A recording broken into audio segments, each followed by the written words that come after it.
मेरे दोस्तों देखिए ये गांव में बगल बढ़ी हैं लोग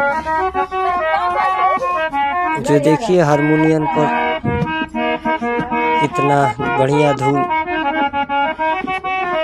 बजा रहे हैं लोग और गा भी रहे हैं लोग। कैसे जाए पिया के नगरिया नगरिया में जो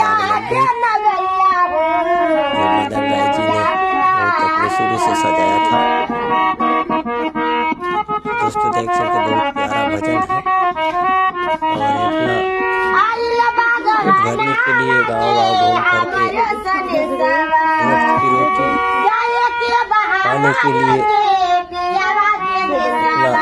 मेहनत करके कुल मांगते खाते हैं लोग। कुल दे दिए लोगों को थोड़ा सा मनोरंजन कराते हैं। 25 रुपये ऊपर आ गए उसी सीधा सामान से अपना परिवार का गुजारा करते हैं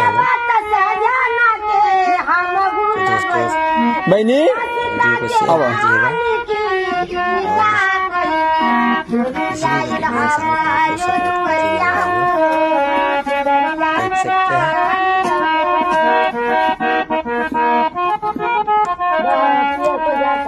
उनका घर बा कमा बा बड़का घर है नहीं खेत में बड़का घर गाँव में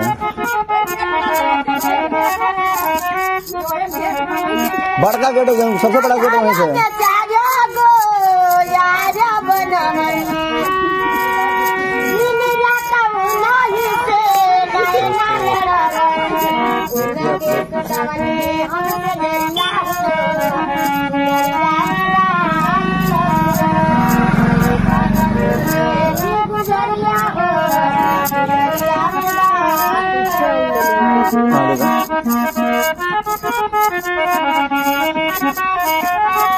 ला रे बनी लाओ दे लाओ दिया